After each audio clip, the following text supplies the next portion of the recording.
Welcome to SFH Presents One More Podcast. Welcome to SFH Presents the one. Fuck, I already screwed it up, dude. I'm not even deleting it. Welcome to SFH Presents One More Podcast. I'm your host, Zach Folk, here with my co-host, Ty Southern. I'm not supposed to say fuck in the first 2 minutes because it'll get us demonetized on YouTube, We're not making money anyways. It don't matter. Who gives a shit? We are not medical professionals. We're just a couple of dudes talking to real people about real shit. But if you need help, reach out to the proper people. Please. Don't lean on our advice. This is all for fun. Use it if it helps, but today we have with us Jim Artman. You go by Jim, right? Yeah. Okay. You sounded all official with James whenever it was in your email, and I'm like, oh, James. That's my Christian name. my mom calls me. Yeah. So Jim, what does still fucking here mean to you? Well, still fucking here to me means a lot of things, honestly. You know, being a combat veteran, and going, and fighting overseas in the Iraq War, like so many other guys, dealt with some PTSD after I got out, and I don't know. It was, I think, if you spend enough time, trying to figure it out, there's some common themes of things that I think apply to everybody. And one of those is, just trying to relearn how to be vulnerable. Yes. To like you were talking about earlier, like not being afraid to ask for help or talk to people about how you're actually doing. Being authentic, is huge. Stoic philosophy was always, kind of something that really helped me out a lot. And, so it's all these different things, realize that you can't change the past. You no longer, it's a choice to continue to allow it to impact you, at the end of the day. That's what it kind of boils down to.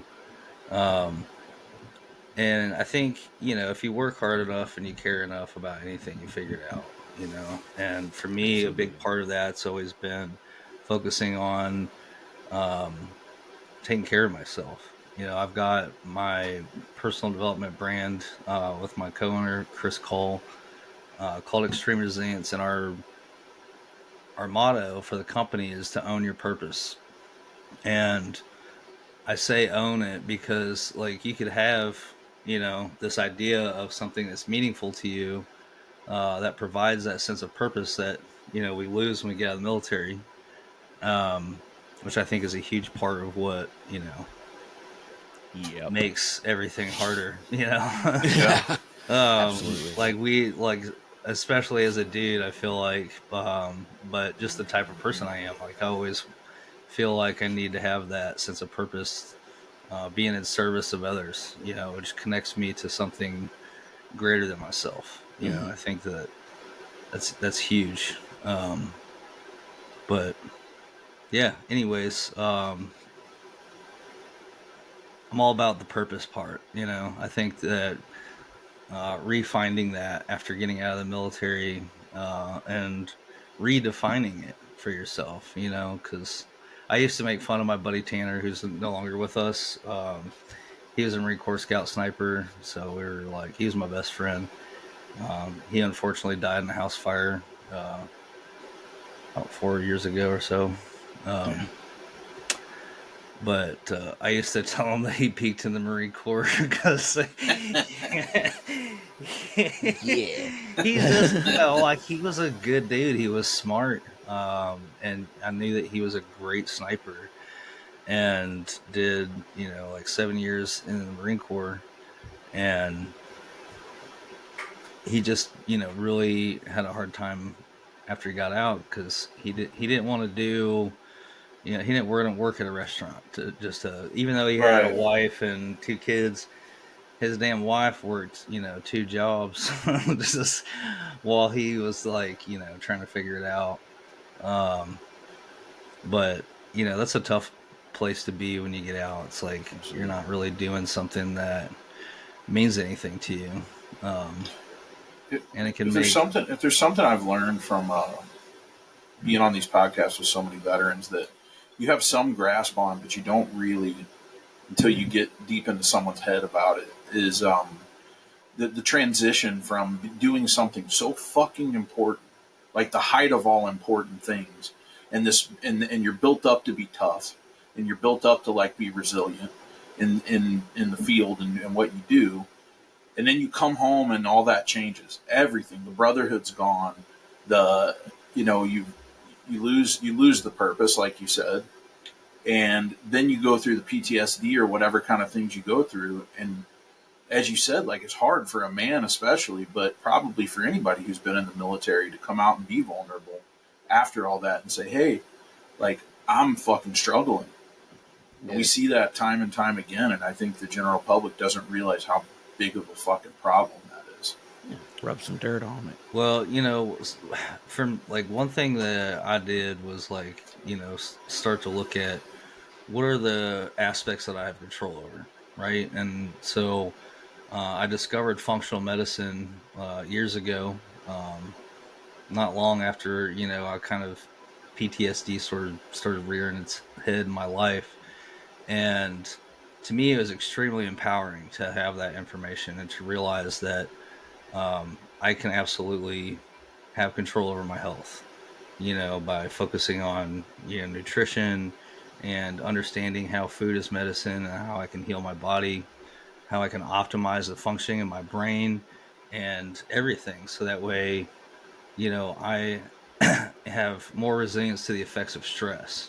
I've got more cognitive horsepower on board to deal with all of the different things, and be an ambitious and energetic human, like that's not just like exhausted all the time and have terrible sleep apnea and, drink 6 beers every night so you can go to bed. You know what I mean? Like, it's really hard to pursue anything that, you'd be interested in doing that would provide purpose maybe for you, if your health sucks, Yeah.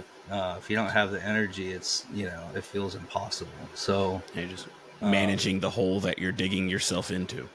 Yeah. So, I mean, everybody knows, like we should eat healthier and exercise and stuff, but it's hard, it requires discipline and personal accountability, and I think that it's important to realize, like, those are all skills that we super developed in the military, to have a lot of discipline and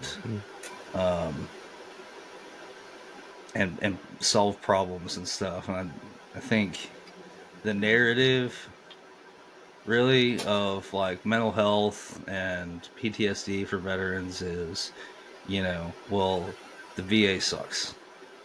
The VA just pushes drugs on me, and, they go through different forms of therapy, trying to get on a wait list for ketamine therapy because nothing else is working,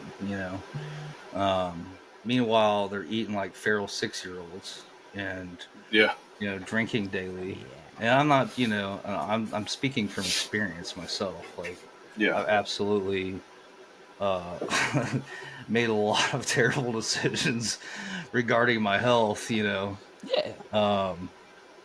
But who does? You relate all this to your story because you were in the military and you came back, and it's how you helped, or it's how you're helping yourself heal.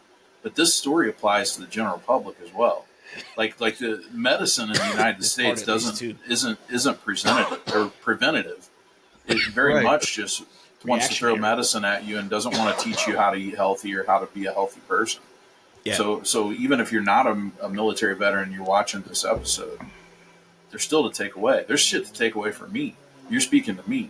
Yeah, because I mean, medicine is reactionary, and your diet is how you're proactive to avoid all that shit. I mean, it all started with apple a day keeps the doctor away, and you're supposed to build off of that.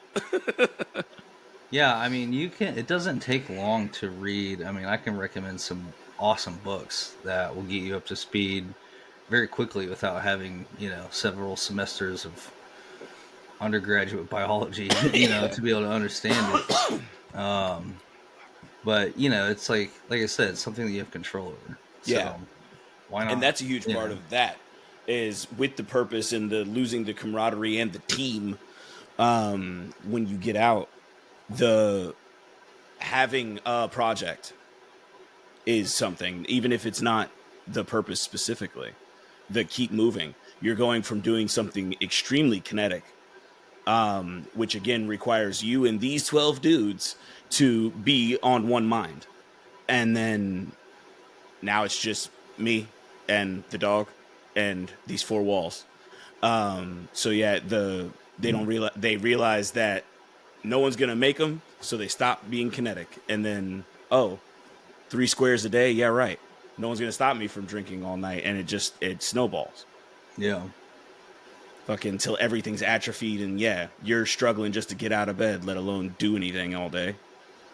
Ugh. And the health is really just that's one piece of it. Like I'm all about and have experienced the fact that like you really have to focus on all the aspects of your life, your health, your physical health, your mental health, spiritual health. And curate for yourself an environment that facilitates you being the best version of yourself possible. And really we have all of the answers that we need to do exactly what we need to be that person.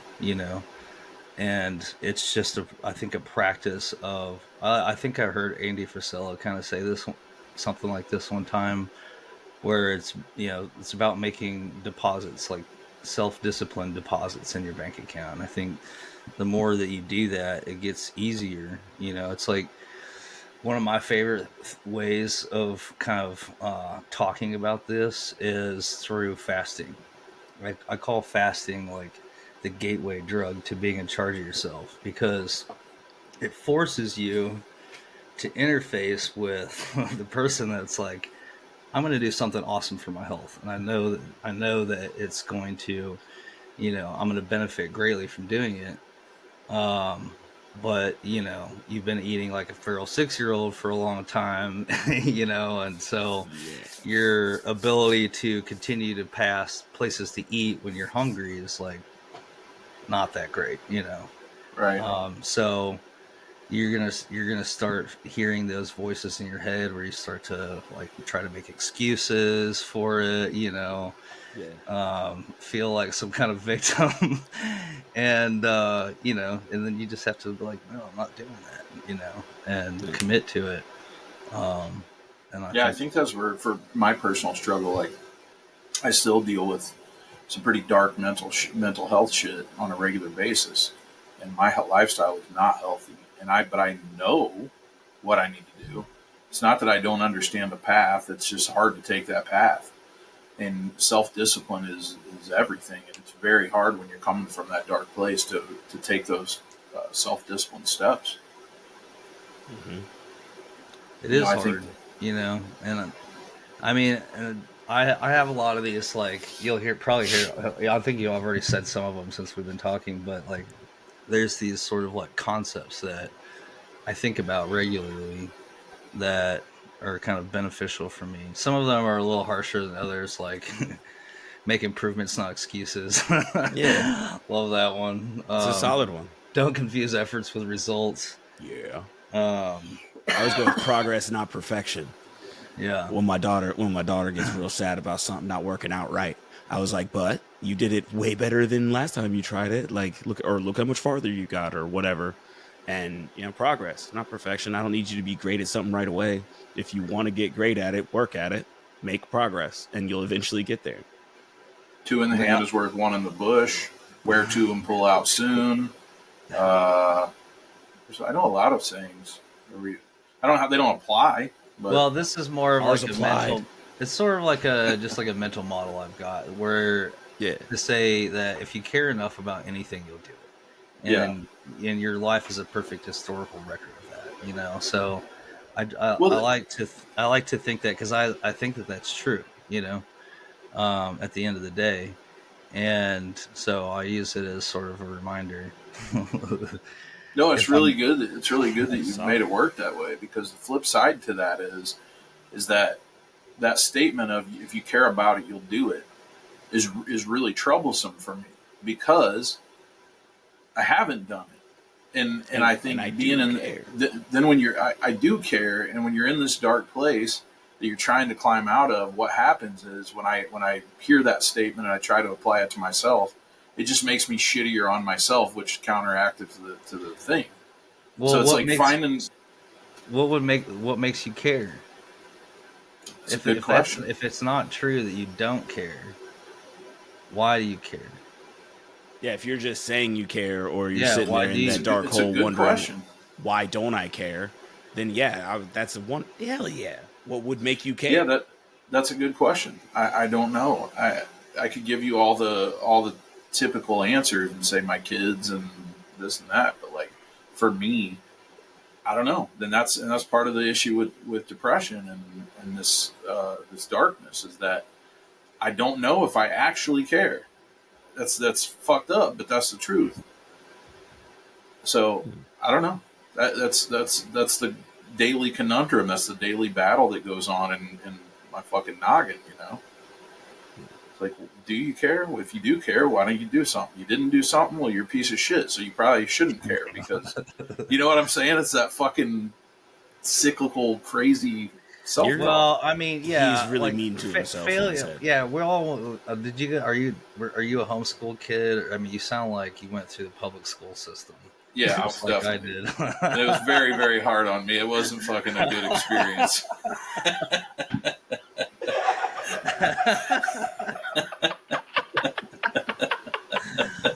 I didn't mean that in any offense.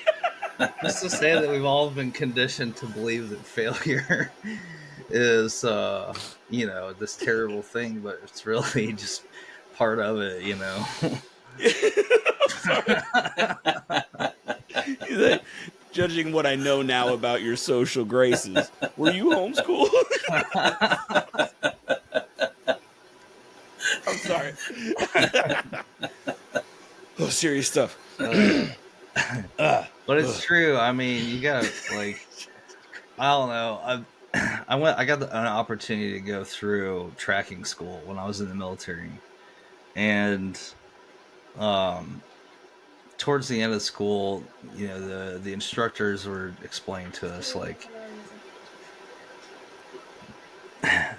you know, even the best tracking teams in the world, excuse me, will eventually lose the sign, right? So the, you know, what's more important as far as the skill set of the, you know, what makes a good tracking team is not necessarily how well they can track it, but how well they can find it again when they lose it. And so it's that, like, speed of recovery, you know. Mm-hmm. And I think about that a lot too. Like, I try not to, like, if I have some sort of argument with my wife or something, you know what I mean? I'll just, like, sit there and fucking stew in it and be pouty for a week, you know. Just try to get through things quickly, you know, recover fast from it. So if I have some sort of indiscretion and fall off the health wagon, not make excuses to fucking stay there, but just, you know. But it also, like, and a lot of times people will view that as like a relapse with a drug addict, and I'm like, no, that does not negate all of your progress at all. Right? Yeah, I mean, slipped it's just today. your mindset. Like, so Like, take you're a gonna beat, fuck up sometimes. It's get part your of footing it. back right, and start Yeah. making steps forward again. Like, yeah, a slide down does not put you back at sea level. It puts Exactly. you Yeah, I think a couple steps back. All you got to do is, you know, get your shit together and get moving again. Like, everyone takes that one fail as a fail, and I'm like, no, slip up's not a failure. Giving Right. up, like, you just giving up and said stopping, that's the failure. Might as well go You- get some fucking ice cream. Shit. Yeah. You just said the same thing in 3 different ways. You're like, if you didn't understand the first one, here's the second one. If you didn't understand the second one, here's the third one. I didn't mean to do that. If it helps any. No, I think you. I think you told me podcasted for a year straight now. Oh no! I think you hit it on the head though with the excuses thing, because I can imagine when you're making progress and you slip up a day, it's real easy to just be like, man, that was pretty comfortable. I know I shouldn't, but I already fucked up, so I might as well keep fucking up. Yeah. You know, it seems like that'd be real easy. Fucking, I don't know from experience, you know. Yeah, it's hard. It's, you know, especially when you eat that food that's just like got that bliss point engineered into it, you know, and then you're on an insulin roller coaster and eating snacks, and you know, you got this giant yeast organism growing in you that's making you crave sweets. Like, you got a lot working against you. You know? Yeah, that doesn't sound appealing at all, but when you're in it, like, it's easy to break it all down and be like, yeah, fuck that. But then, like, when you're on the roller coaster, you're on the roller coaster. Plus, your body is always trying to achieve homeostasis. So, like, all the inflammation that's the food causes, like, you don't really notice it until you stop eating it. Like, I tell people, like, you know, stop eating gluten and dairy, pasteurized dairy for 2 weeks, and then try it and see what happens. Fuck that, dude. I can't see it. I can't give up cheese. I could give up almost all I of can't it. either. I mean, cheese is the problem. I'm all about like the 80-20 rule. There's probably purists out there that be like, yeah, that's bullshit. But I mean, I love to eat, man. I'm an excellent chef, and I love cooking for my wife. She loves my cooking. So. Yeah, I'll bake sourdough bread. You know, it's fun. Oh yeah, I enjoy cooking a lot as well. Yeah, it's very. That's cathartic. a lot of my problem. I couldn't hate cooking more, and I couldn't be a worse cook. So it's like I'm on my own. I don't have a wife. I got nobody that's going to do it for me. So it's going to be cheap shit that's easy that I can put in the microwave and have in a minute and a half to shove down my gullet. It's horrible. Well, I would encourage you to like explore the idea that food is medicine, you know, and think about it as, you know, your body is something that you want to take care of. Yeah. I actually, with that, so like I told you, I built a personal development program called Sharpen Your Axe. And in there, I talk a lot about food and share a lot of information about how to heal your body with food.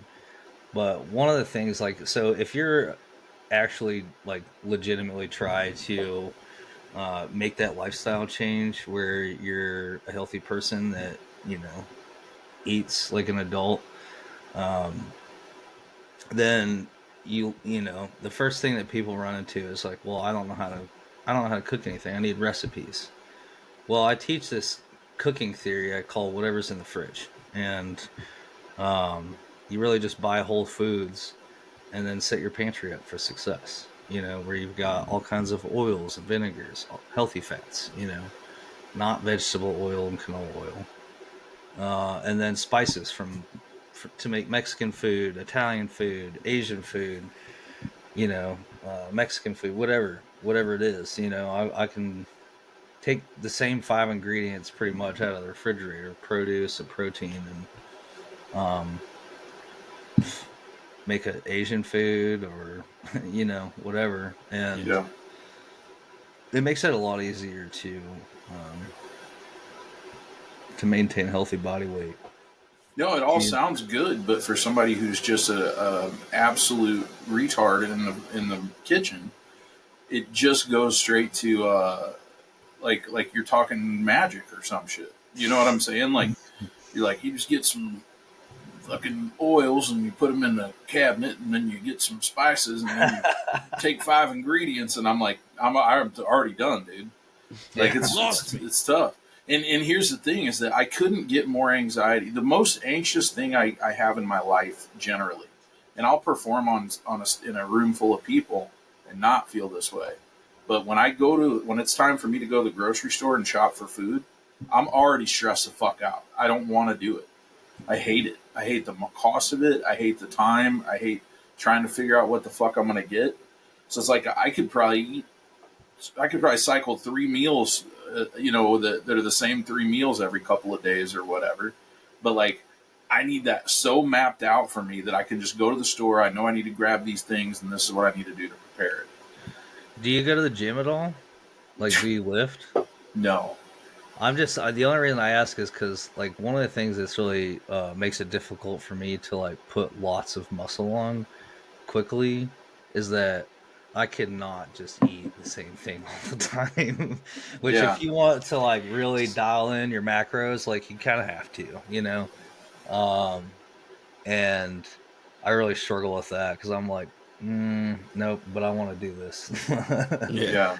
Healthy um, doesn't I necessarily was just mean saying, buff. so like, I feel like you'd be a good candidate for like a bodybuilder diet, Maybe, yeah. I mean, it's not that I don't like variety in my food, but as long as it's simple enough, if I can go buy it and it's in my kitchen, it's simple enough, I don't really mind if I have to be repetitive. And does that make sense?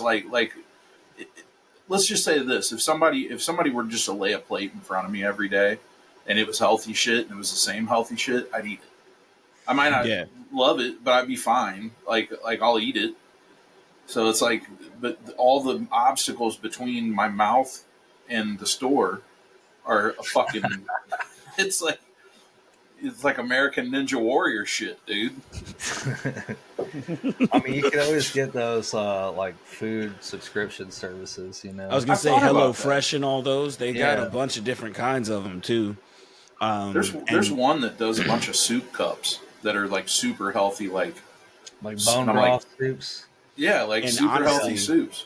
That's cool. honestly, that's your best bet for getting started with it. Bone Because broth. if you get all the right ingredients, you get all the vegetables and things you need, and you're not overdoing it with the spices and stuff. Making a thing of soup, getting a stock pot and making a big old thing of soup, and then you can just eat that shit all week. Yeah, And we all bought a big ass chicken, crock pot all too. kinds of I'm so saying you have the equipment to do something that you could just throw in the fridge and literally ladle out some and Yeah, have Some a white chicken protein and chili or veggie something. based awesome thing for you. Yeah. And they ultimately are really really easy to make. Soups and things for the most part, especially simple stuff. Yeah. You start, a base bone broth is better protein and just better for you. So go with that, of course. It tastes fucking better too. Yeah. But my jambalaya and stuff is not as healthy as he'd like it. But it's still got vegetables and protein and all that good stuff. Like, I mean, I'm just all about whole foods, man. yeah, And because you try can make to, big things of rice and soup and yeah, eat them try all to week. grow. Like, so I used to have a company building permaculture systems and regenerative ag farms and stuff. Little smaller urban farms, edible landscapes, things like that. Um, I think it's really cool to grow your own food. edible landscape sounds like something that would be in Willy Wonka's factory. Well, I've done some landscaping and seen like how much money people spend on just useless plants. Yeah, They're there aesthetically only. Mm-hmm. And so I started doing research. Like, I was kind of a permaculture nerd already. Got certified in permaculture design. I don't know if you've heard of permaculture before, but have not. it just basically means permanent agriculture. You mimic sort of nature to build these food production systems. Yeah. Um, fruit trees and fruit bushes and vines, and there's just, I mean, I was in East Tennessee, and same here in Western North Carolina. There's so much stuff that you can grow. Just a huge variety. And so, I would use dwarf fruit trees in a landscape, or blueberry bushes and raspberries, and whatever I could find. I mean, there's all kinds of ground cover species that produce edibles. There's elderberry, shrubs that are native. They're fun projects. Huh. But It does sound fun, actually. yeah, The Then I have thumb to I hire got left somebody. is not green. Then I would have no idea what I'm doing. that I could hire people to go pick my berries for me. Well, and there's some stuff I want to do. I have some land out here, and I've tried some things with like the ones that are advertised as easy for the beginner and stuff, so I can get kind of a good routine down before I start messing with stuff that I would like. Because I like the idea of doing like a rosemary bush or like oregano or something like that, something I could peel off and put in the stuff I'm cooking anyways. But I also want to put some flowering stuff along the tree line just so it smells better back there in the summer and stuff. Dude, I love flowers, man. They're cool. We got it's not dogwoods. The azalea bushes out here grow wild. So there's like a 3-month period of just white, pink, purple all the way down the roads where I live. It's great. I'm like, do it down my tree line. Make it happen. Azaleas are cool. So early in the beginning, you'd mentioned stoic. I think it was stoic mindset. Yeah, stoic philosophy. Stoic philosophy. I would love if you'd explain to me what that means. Sure. Yeah. It was probably about maybe 6 or 7 years ago. I was struggling, man, and I had become an expert in functional medicine. I was doing all of these health things right.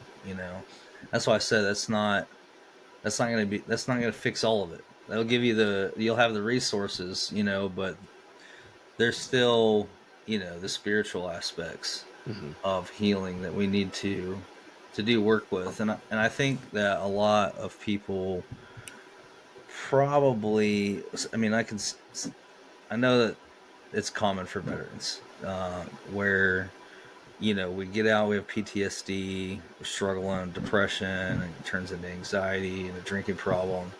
And, and it seems like it was the war, the experience in the military that now that's, the symptoms that have manifested because of that experience. But I would argue to say, and I think that this is true for myself from all the amount of therapy and work that I've done, everything from EMDR, cognitive behavioral therapy, even shamanic soul journeying, psychedelics, you name it, done it. And I think war really just kind of is something that stirs up stuff, and then you get out, because usually it doesn't really, well, for some people it doesn't become worse until you get out of the military. But I know that, like, in the special operations community, or in the type of job that I did in infantry, sniper, I think you end up becoming that in the military because you were already really good at compartmentalization because of the childhood trauma that you experience. And so, we compartmentalize the childhood trauma, and, we're able to do this job and compartmentalize, super stressful things so we continue to operate. So, it's perfect match, And so I used to think that it was like my experience in the military that made me sort of like the kind of person that doesn't really miss people, or like have struggle having access to emotions, and the person that's sad or anxious or depressed, whatever. But really I was already like that before I went into the military, so that kind of forced me to, take a look at my childhood and, start to develop some self-awareness around, these things that were traumatic to me, where, I essentially created a soul contract, or, this absolute truth for myself. Like, I can't, maybe somebody really disappointed or lied to me and hurt me as a child, and so now I don't fucking trust people, and I have a hard time trusting. think a lot of people have that as part of their story that they just haven't ever processed or dealt with. Yeah, and then guys in military go through divorce. If you've got that sort of fear of abandonment that carried through from your childhood, you may not even realize that those types of things affect the way that you function or behave as an adult. And Mm-hmm. until you like kind of go back and look, and there's things that you probably forgot about. And so for me, getting back to Stoic philosophy is like realizing that all of those things from back then I can't change, and ultimately it's a choice to continue to be afflicted by it or allow it to affect me, and that's kind of one of the tenets of Stoic philosophy are really like realizing the difference what you do and you do not have control over. And then kind of maintaining the self-discipline and self-awareness to continue to make decisions in that way, to behave based on that. Yeah. It's not easy. It's not easy to do. It's not, and it requires daily practice. Yeah. To continue, it requires you to continue to consciously decide to be in charge of yourself, Mm-hmm. and not, kind of allow yourself to waller or something. I don't know. I mean, I think that it probably means something a little bit different for all of us. Absolutely. But there's some good books if you're interested in Stoic philosophy. Ryan Holiday, wrote The Daily Stoic, which is kind of like a good sort of a good introduction to it. It's just like daily devotionals, basically 365 of them. And then his sort of like interpretation of something from Seneca or Marcus Aurelius, Epictetus, any of the Stoics. So it's good. Interesting. For sure. Have you guys Ryan Holiday is his name? Yeah, Ryan Holiday. He's got a few books on Stoic philosophy. It's cool. It's sort of empowering. It's like, I think when you go through depression and whatever, lots of stress, and you're not really feeling great about yourself, it's easy to forget that we have all these abilities, to be tough, to be a leader, to have confidence, and not fear vulnerability. Mm-hmm. Yeah. I can definitely understand that with a lot of what I've gone through. It's a little different because I don't have the problem being vulnerable, but confidence has gone so far to the wayside in a lot of ways that I don't remember a time when I felt confident in a lot of things. Like it kind of beat it out of me in a sense, and like trying. I win little battles here and there because I am aware of it. Like there's times whenever I feel like I take a step forward with that, but still, when I reflect on it, it's very troublesome to me because I'm like, am I ever going to find myself back in that state that I used to be in? With a lot of this shit. Mm-hmm. Yeah, it's really hard to see anything but what you're dealing with. Yeah. Yeah. Especially if it's been going on for a long time. Yeah, absolutely. Although you have long term memories, it's like when somebody, when somebody's like fat or skinny or whatever, when they're far away from you for a long time, and then they come back and they're a different size, and you're like, holy shit, what the fuck? But if you see them every day, it's gradual, and you don't see the change. You know what I mean? Right. Absolutely.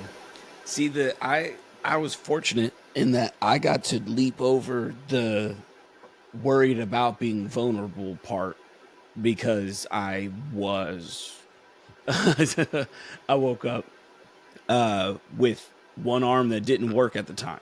So everything was done for me, and hoses and tubes, and we weren't fully certain if you're going to come out the woods on this. So it was at very first, whenever there was things to do, getting out of the bed or doing things whenever they first put me in housing, asking for help was something to practice for sure. But I feel fortunate in that I got to really pole vault over the problem with being vulnerable in front of people, because it was forced upon me in a pretty different way. Like, I didn't have to go home after my service Not a and shower. yeah, I didn't have to go. I didn't have to go home after my service and dwell in the quiet and then figure it out. It was just nope. It was I'm in a doctor's lap now. Yeah. My whole life is up to if y'all are good at this, so let's hang out. Right. Well, and I'm sure early on you had to have help with everything. You didn't have a choice. Like we you had didn't to. even we didn't even fuse my wrist until the year anniversary of. So I did not have a wrist. My hand was attached via tendons and muscle only. Like without my Jesus. splint on, my hand would just. That's Damn. crazy. Oh wait, mute your mic. Oh, you're still going. Can't hear you. Yep, your audio's toast. For everybody listening, this is awesome. Ty's making a bunch of weird faces and flipping everybody off. That's rude. Yeah, your audio's gone. Fix it. To get back to your question of what still fucking here means to me,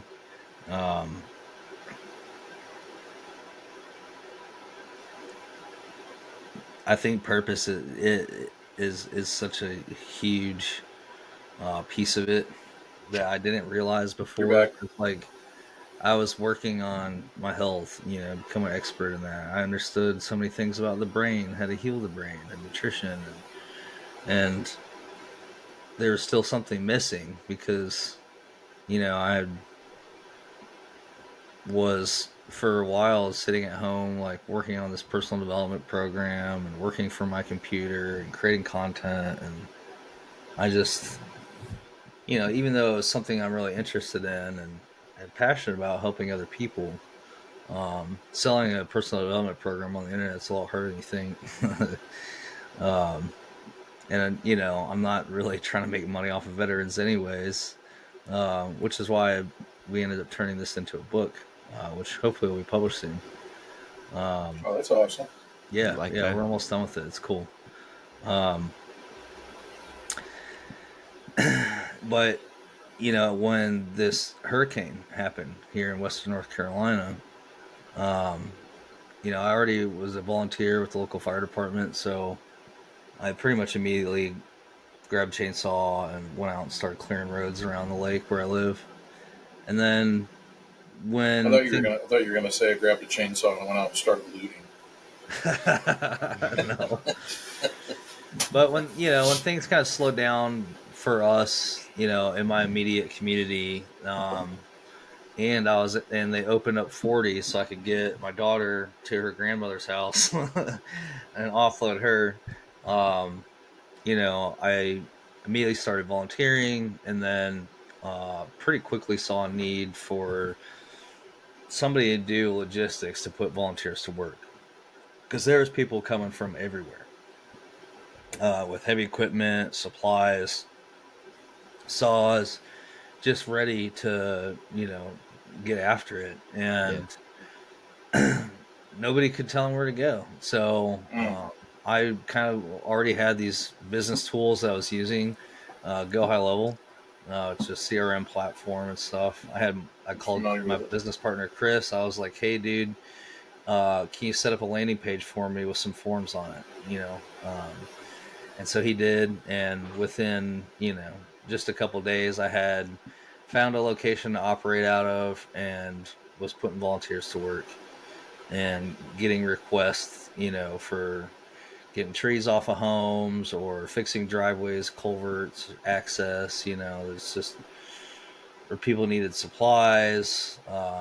It's chaos, and I was on the phone constantly.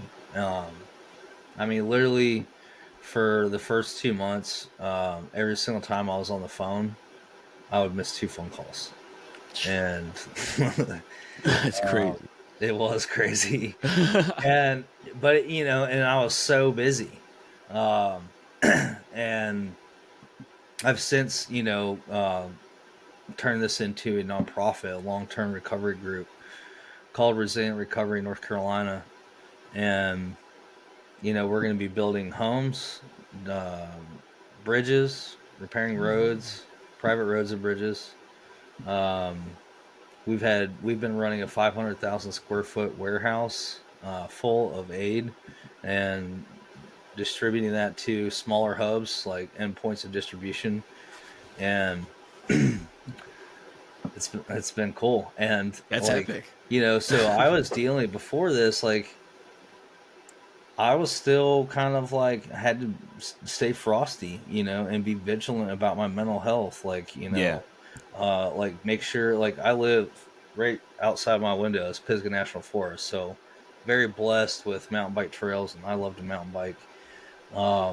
But I have to do those things, like I have to go out and exercise and take care of myself, because if I just smoke weed every day and drink and eat like a dickhead. Shots fired. I'm just saying, like, if I do that, then shit gets harder, then little shit that normally I would be able to just slough off, like that's nothing, whatever. Yeah. Now all of a sudden is like, making me feel like I need to go smoke weed or drink, or you know what I mean? Yeah. Or I'm just pissed off and I don't care, and I'm frustrated with myself, whatever, you know what I mean? And all those types of things start to become more prevalent, and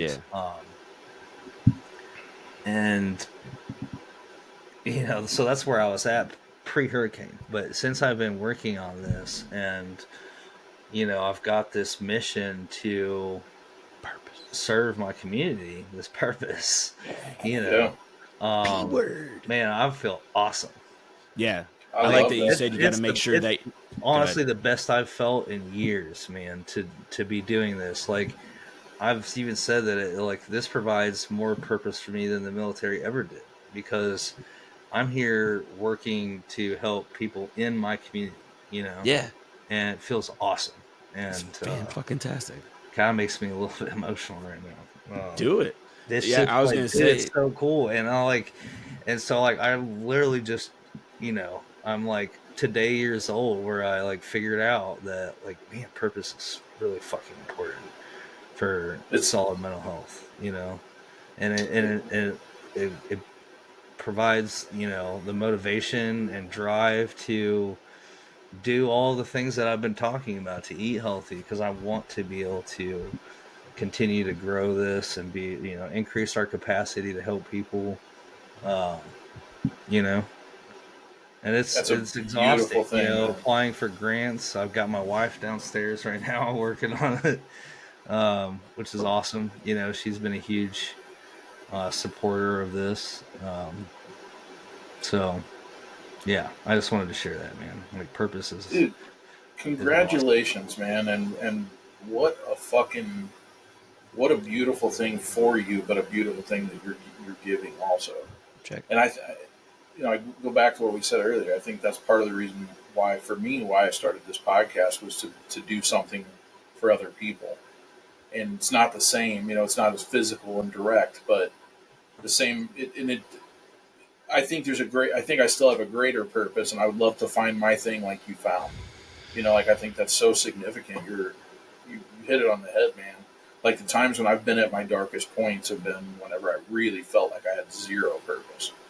And purpose for a man, I'm assuming it's the same for women, but I can only speak as a man. Like, purpose for a man is like your relevance to the world, especially with depression and suicidal ideation and things like that.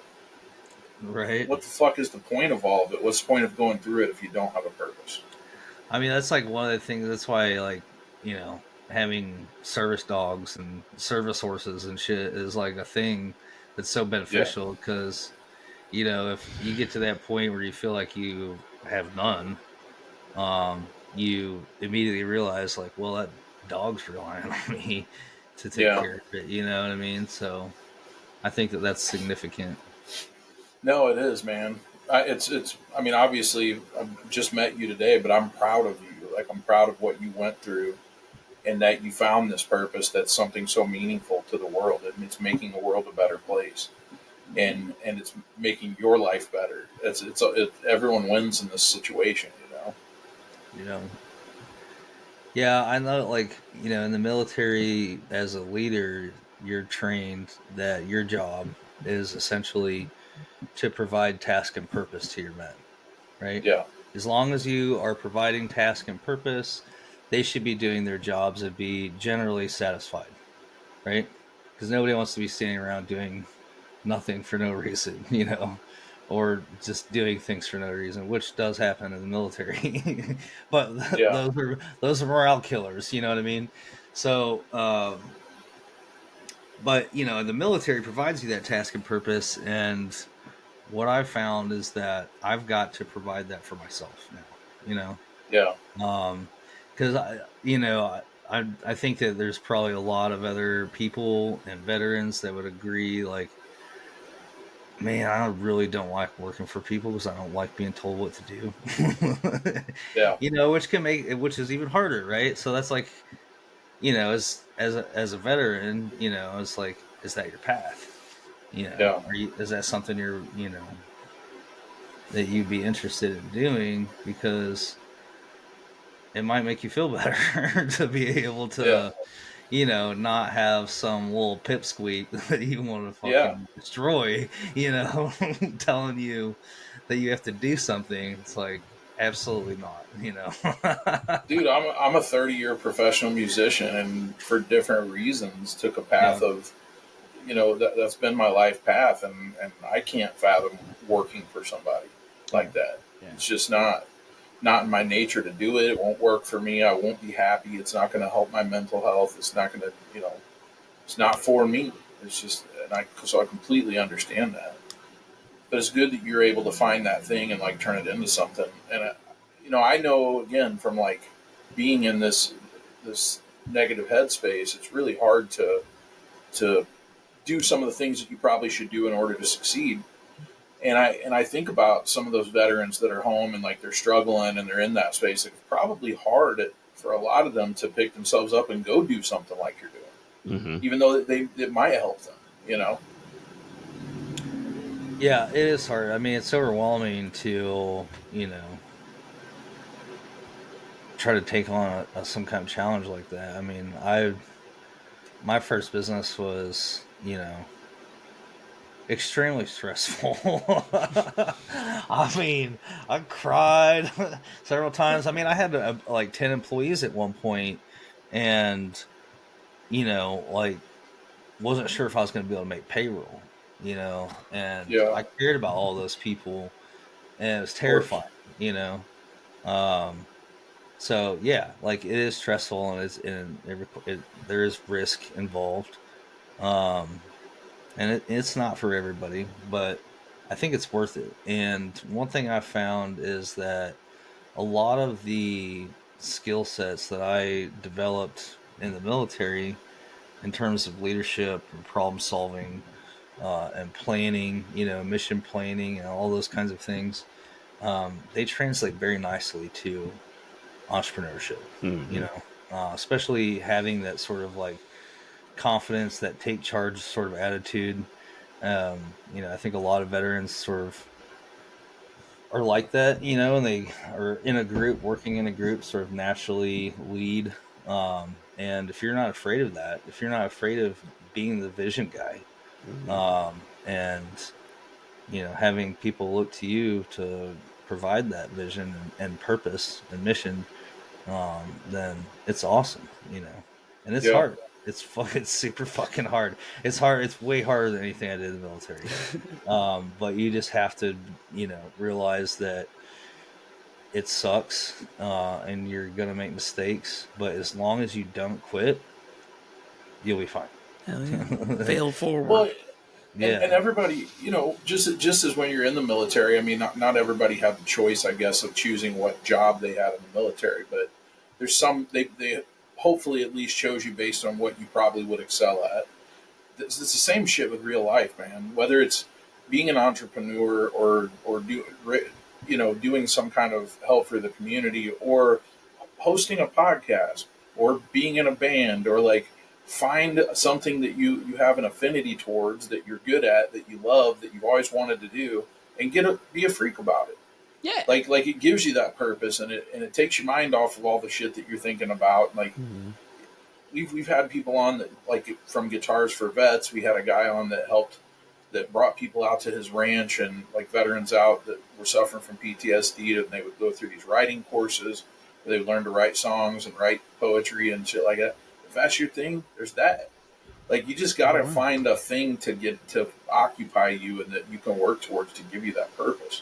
For sure. This podcast has been immensely helpful for me, not only from what I learn and from meeting other people like you who actually fucking care, which makes the world seem like a better place, which makes me happier with living in it. It's also just the point of the podcast, the purpose itself. I look forward to it. I enjoy doing it. I like trying to grow it. I like editing it. I could, if I wanted to, I could probably be someone. I could probably be now I can't think of the fucking job title, where people hit me up and they're like, "Hey, I want to start a podcast and I'll help you through the shit." A consultant. Yeah. I couldn't think of the fucking word. Words.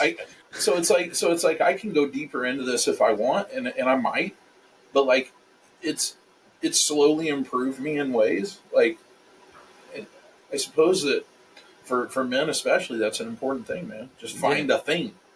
Well, Find a thing. And me and Lance were actually just talking about this at the event yesterday. You are lighter than you once were. For sure. Like, yeah, I watch when guests reach you on a real level, and I'm just like, oh shit, he's gonna hear that in his head for the rest of his life. Like, I've watched a few sink deep, and I'm like, yeah, because I got a grasp on the positivity side. It's all the other shit that I have a big problem with. So, I'm not worried about that. I'm watching you get the happy. I still struggle daily, but there's times when I'm winning more than I was before, and there's little tidbits that I pull from everything. I'm pulling shit from this podcast. Hell yeah. Things that he said that I'm like, all right, like it just gets my mind in a little bit of a different space, and it's just a little bit here and there. But overall, what I think I didn't quite have as much of in the past is that I'm just kind of hopeful. Like, I have a few things. I'm hopeful for this podcast. I'm hopeful for what it's going to do. I'm hopeful for shit with my daughter, with playing music together. I'm hopeful for so there's things when before I couldn't look a couple months ahead and be like, oh, maybe that's going to, I mean, it may not be anything, but it's kind of exciting, whatever. And it's slowly getting there where I feel that a little bit. I'm just trying not to overthink it and put too much, I'm just going with it, dude. Purpose. I have less that sounds moments. Like purpose / why you care. It is, but there's a lot of moments where there were a lot of moments even in this last year, but especially going back, where the first thought when I woke up was that I didn't want to exist, and then the last thought when I laid my head on the pillow, especially in those moments, was I would wake up and just cry just because I was awake. It was real fucking dark before, so that shit isn't happening. Dude, I know exactly what you're talking about. I've had that happen to me so often and frequently, where it's just every single night when I lay down, all I can think about is these awful ways that I should just be dead. And I've laid there and cried before. I'm like, this is fucking awful, and it gets to that point where it's kind of scary. It's very scary. Damn. It's very scary. Why can't I stop thinking about this, And Yeah, I don't know. If you don't mind, I'd like to share with you guys kind of part of this program that I put. It's in the book. I call the 4 domains of resilience. Okay. And for everybody, like everyone cares about health, wealth, your career, business, and relationships, right? And I look at those all, like people focus on those from like a marketing standpoint, like if you're trying to start a business, you can look to those 4 areas and you're probably going to find something, to start a business around. But to me, it's like those are all 4 areas of our lives that can fuck with us, like For sure. are we, focusing on taking care of things in a way that we're optimizing our resilience in terms of our health, in terms of our ability to create wealth for ourselves, because we all, want that on a certain level. Career, business, relationships. So the first thing I'll look at with that is basically doing like a values audit, right? So if you find yourself like feeling dissatisfied, depressed, and all of those things, just trying to narrow down what are like your top 5 values. I learned this exercise from Brene Brown. I don't know if you ever heard of her. She got kind of famous from this TED talk she did about vulnerability, and she's a like guilt and shame researcher. And if you get a chance, totally check it out, man. Yeah. It's a cool TED talk For sure. What's her name? Brene Brown. I was like, But essentially, like, and I think on her website she's got this list of values. And like, if you can't just think of what your top 5 values are on your own, you can pick from the list. But yeah, I think looking, like once you can sort of identify, like, well, what's your first one, and why is it your first one? What's your top 3? Why are they your top 3? And then look at your life. Look at your health, your wealth, your career, business, your relationships. Is what you're actually doing in line with your values? And if it's not, like, there's an opportunity to do something about it. I think that's sort of like a systematic way to, if you've got something that you've been struggling with for a while. oh yeah, the calculated nature of that is easier for some people, for sure. Like, okay, even with the list, like, because the concept of like putting words to emotions or values is kind of a weird one for me sometimes too. That's why music ends up being important to me. Is I'll be like, ooh, they just said that in a way that I've felt that before. I've just never got a word for it. So having the list where you're just like, oh yeah, all those 5 like are absolutely me. And then you there's an equation to it. You might value, time with your family, or vice versa, or alone time, and like you're never prioritizing those things. So you can kind of look at where can you make changes to live in a way that's more in line with your values, or maybe it's your job or the way that you do your job. I don't know, I found that helpful. Yeah, that's actually really good advice. I think I agree. I've been talking to my daughter a lot lately, and even though I still struggle with this shit, and it's not, look, man, like making an effort and making ground towards being better, it isn't a quick path. Like, it doesn't happen overnight. It's not in a second. So even though I might, and you're never gonna arrive. Right. There's no arrive. Finally, I got there. You're like, no, Right. it's a moving target now. No, so over the years, even though I so struggle, I've developed a lot of methods and I understand a lot of things, and I'm an emotionally intelligent person. So it's not like I'm just blindly going through this depression without arming myself. So it's like sitting with my daughter the other day talking about she's been kind of feeling in the dumps lately, and I'm just kind of like, talking to her about this type of shit. Not exactly what you're saying, but like sometimes you have to do some contrived things to get better. Sometimes you have to sit down and get an actual pen and a pad and make lists and write things down and separate this out and look at it. Taking what you just said, like going and grabbing a fucking sheet of paper and writing that down, going through those steps, that's really important. And I think a lot of people are afraid to take that time to do that little thing and separate all that out. It's just easier just to put your head down and keep doing what you're doing. But if you're not happy, you don't have to stay that way. Well, it requires action. Yeah. That's why it's initially uncomfortable to even entertain solving the problems, because it's like, okay, well, if you shed light on it, now you have to do something. Yeah. I got to admit, like, with approvable thing, that everything I'm doing is pretty much wrong. It's there. It's black and white. I don't like it. Even if I use blue ink, I don't like it. That's your problem right there. Yeah, I was like, oh no, it's uncomfy now. I've named it. Yeah, exactly. Oh no, it has a name now. So now you're just thinking, fuck, if I work on this. And then hopefully the grumbles will turn into motion, which will turn into action, which will get that shit done. It's empowering though to have a plan, or to just feel like you're the kind of person that's in charge of themselves. And take control and I run the streets. To not just give up and have some sort of resolve that there's nothing you can do about it. Mm-hmm. Not that any of these things that I'm sharing is going to solve anyone's problems, but it's just sort of having that mindset of like, well, what can I do? Well, yeah, these are tools for tool bags to help you get jobs done. Did you just call our listeners tool bags?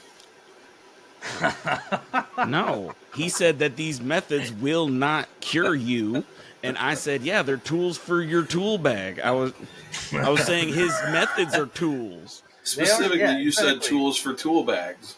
That's where do you put tools? I did not. Our listeners are tool bags who will use these tools in their personal bag for that their tools reside in.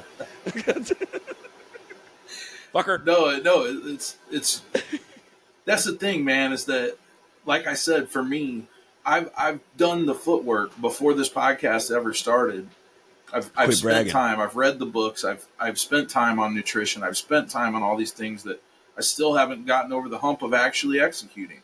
But these little episodes, I take little tidbits and it gets me a step further, and sometimes it's just baby steps. And anybody listening that's going through it's the same shit. Like you don't. There's not a quick fix, man. It's not Prozac. It's not fucking. There's not some quick ass thing that's going to solve your problems. And baby steps are steps. Yeah. I would say forward motion is forward motion.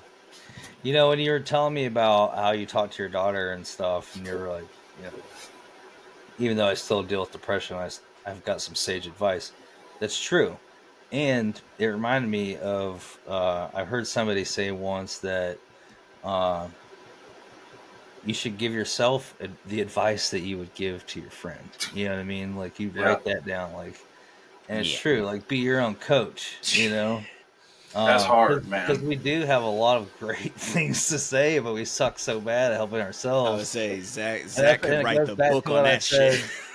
Yeah, that's what I said earlier. It's like the prescription for healing already exists within inside you. It's just a matter of like, are you going to listen to that voice and let it be heard and take action on it or not? Let's go. I think the closer we get to where we're behaving in line with what it is that we know we should be doing, the happier we are. Well, yeah. I like it. I love it. Well, boys, we're approaching the hour and 10-minute mark. I was gonna. So, do you have any saved rounds that you wanted to make sure we got into before we close it out? No, I think that was pretty good. I was gonna say you got into a bunch of different stuff. I like it. Yeah, hell yeah. I told you guys. No, I love it. I would say that's the best. When you don't have save rounds at the save rounds round, we're happy. That means we got a chance to lead it where you wanted it to go. Good stuff. Yeah. We always offer for people to come back on, in a few months or whatever. We'll check back in with you and see where you're at. And if you thought of I always think of shit. Literally, last episode, the episode gets over, and I'm like, fuck, I forgot to ask this question or whatever. Like, I always think of that later. So if you think of other shit, just Well, I'll be jot getting it down. after it with this nonprofit, trying to And that was going to be raise some money and plugs stuff. is the next part for Yeah. sure. I was going to say, please let us know how listeners could, one, get more information on the projects that you're working on, and or help if they would like to. Yes, if anybody would like to volunteer or donate, our website is resilientrecoverync.org. And so you can see what we're working on there, and have the opportunity to sign up for volunteering or donate. So Roger that. Cool. And are you allowed to say the name of your book that's potentially coming out soon or anything like that? Well, I'll tell you, it's funny. Like, we were pretty settled on founder mode. Very excited about that. And then Paul Graham wrote an essay called that, and then the CEO of Airbnb just on September 30th trademarked founder mode. Ruiners. We just found that out like 3 days ago. We're like, motherfucker, you know? Yeah. So we put a poll out on LinkedIn for some other ideas. Some different title names, get people to vote on. I don't know. I haven't quite picked one yet. I haven't found one that I'm super satisfied, but essentially the book is all the things I talked about, those domains of resilience, optimizing your mental, physical, spiritual, environmental wellness. There's everything in there to address, literally all that stuff. A good eating protocol that help you literally grow a new body. Lots of great stuff about eating, so you can master your nutrition, and it's good. So, but we took all that and sort of applied it to being a founder, right? And talk about what essentially founder mode is versus, sort of structured framework inside of a established company. You know? Instead of being a manager, realizing that, people need creative space. Everybody kind of has a little bit of a different role in terms of figure the fuck out. you know? But you don't want to micromanage. So it's pretty good. It's got a lot of useful things for anybody that wants to be a successful founder and have that purpose-driven path to success. Fuck yeah. I love it. Let's go. And if we always offer this too, if you want to plug anything between now and the next time you're on, if that book comes out and you got the name and you have the release date, if you want us to mention it, we'll mention it, or you can hop back on and talk about it or whatever. Like, however we can help. We're here for it, man. I'm also working on launching a beverage. Well, it was going to be like a full-blown ready-to-drink tea, but I was really not trying to compromise on some constraints I put on the project, so it ended up being, it's now drops, but it's got fulvic acid and over 80 trace minerals and a bunch of other awesome health benefit stuff that comes from the earth. And so that's infused into basically will be like a peach kind of tea, white tea concentrate that you can put in your water. Hell yeah. No shit. That sounds awesome. Let us know when that's up so we can scream about it and get some. It's called Resilient AF, and I love it. That is a wonderful name. So you just make sure you send a bottle to Ty so he can maybe grow his limbs back. That's what I said. He said I could grow back an entirely new body. I'm like, yo, where's this book at? You're like, honestly, I got a book.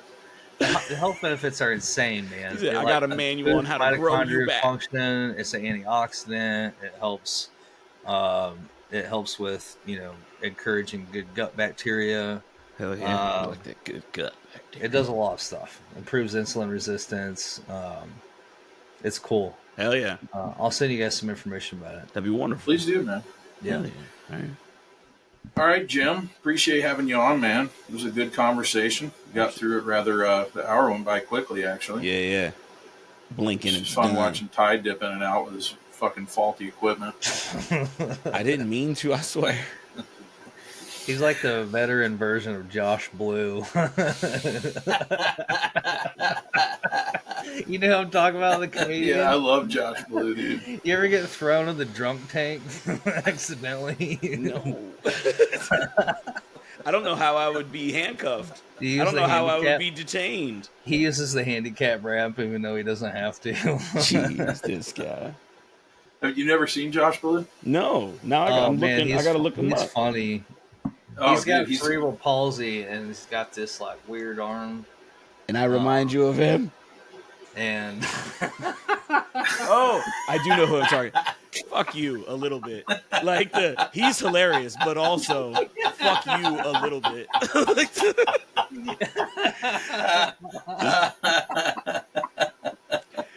That's the dude. He got both of us. He's like, hey, now that I know this about you, you were homeschooled, right?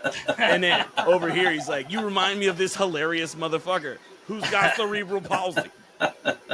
Anyway, it was dude, wonderful. if you were at my house for Thanksgiving, I would definitely hand you the bowl of mashed potatoes. And made with my strong hand. Yeah, trust me, that is everyone's go-to with me. And my strong hand. Every fucking time. I'm so excited for when you come back for part 2. It's gonna be wonderful. Push the button, Zachary. Thank you so much for listening, everybody. Yeah, thank you guys for tuning in. Like, share, subscribe, all that good shit. And word of mouth's huge. Yeah. And we appreciate you. And we're glad you're still fucking here. Thanks, guys. No, thanks.